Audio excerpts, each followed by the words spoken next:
रहे हैं। शौकत यूसुफजई साहब, आप आगाज कर दें ताकि मुझे पता चले कि आप मजदूरों में आपका शुमार मैं करूं या आपका मैं शुमार अफसरान में करूं।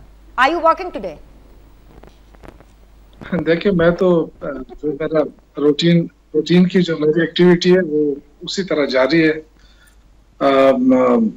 मेरा जाहिर है मैं एक पॉलिटिकल वर्कर हूँ। हाँ जी। और पॉलिटिकल वर्कर के हैसियत से आज सुबह सवेरे उठ के जितने भी टॉक शोज होते हैं, चैनल के 2-3 तो मैं अभी तक कर चुका हूँ, ये आपका चौथा है। तो देखिए, बहुत बड़ी मुनाफिकत हो रही है। हम कहते हैं कि ये जमहूरी मुल्क है, तो यहाँ कौन सी जमहूरियत है? तो यहाँ पे किसी की बात सुनी जाती है?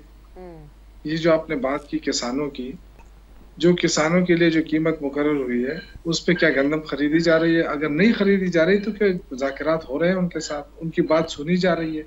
ये कितनी अफसोस की बात है कि लोग हम पे हंस रहे हैं कि एक वो हुकूमत जो बार बार कह रही है आप मुज़ाकरात कर रहे हैं, हम पीटीआई को मुज़ाकरात की दावत दे रहे हैं, लेकिन दूसरी तरफ आप देखें जो उनके मुज़ाकरात का ये हाल है कि वो किसानों के साथ मुज़ाकरात नहीं कर सकते, उनको उनका हक नहीं दे सकते।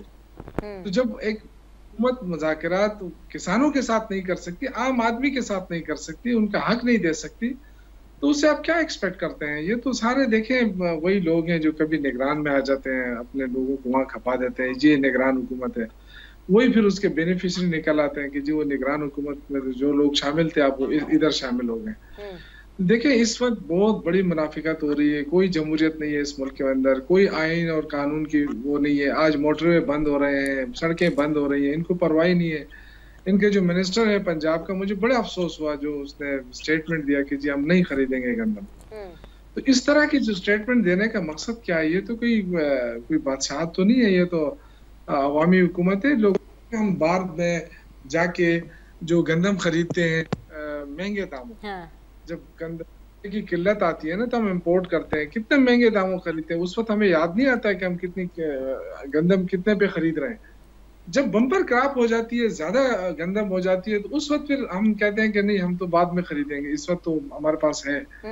तो देखें, ये अगर ये किसान गंदम बोना छोड़ ही दें, कुछ और काम कर देंगे तो फिर क्या होगा? शौकत भाई, आप इतना अच्छा इन किसानों के ऊपर जो जुल्म हो रहा है उसको इतने अच्छे तरीके से आप टेलीविजन शो में बता रहे हैं, मेरे शो पर उसको इतने अच्छे तरीके से आप लड़ रहे हैं उनका case.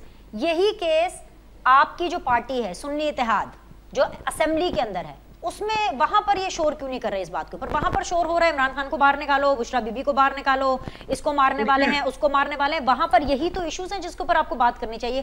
Why are you people silent in the parliament sir? आपने सही कहा और इंशाअल्लाह ताला हम किसानों का केस लड़ेंगे। और असद कैसर साहब ने ऑलरेडी ऐलान कर चुके हैं वो कि हम किसानों की इस तहरीक में बराबर शरीक होंगे, उनके हक के लिए लड़ेंगे। तो असम्बली के अंदर भी आवाज उठाएंगे, असम्बली से बाहर भी उनके साथ होंगे। मैं ये अर्ज कर रहा हूँ, देखिए ये तो आम आदमी को भी इसकी समझ आ रही है ना कि अगर हुकूमत बर वक्त गंदम खरीद ले तो बाद में उस पर प्रेशर नहीं आएगा। इस वक्त तो सारा पंजाब की तरफ हमारी नजरें होती है ना। हमारे देखे पंजाब खैबर पख्तूनख्वा में जो है ना वो तकरीबन हम उसका 14% भी अपना पूरा नहीं कर पाते। सारा गंदम हमारा जो है ना आटा या गंदम वो आता है पंजाब से। तो आप इस वक्त देखें ना रोटी की कीमत कितनी महंगी है, 30 रुपए 40 रुपए पे रोटी पहुंच गई है। और हुकूमत इतने बेगम होकर अगर ये सब्सिडी कर देती, सब्सिडाइज कर देती लोगों के लिए, और तो एक किसान भी खुश होता और एक आम आदमी को रिलीफ भी मिल जाता। ठीक है। ये जो आज बारिशें हो गई है, मौसम खराब है, ये जो गंदम पड़ी है ये अगर सड़ गई, खराब हो गई तो नुकसान तो पाकिस्तान का है ना। यही पैसा आप उठा के देंगे बाहर और डॉलरों में देंगे और दिया जा रहा है शौकत भाई, और दिया जा रहा है। यही से मैं बात आगे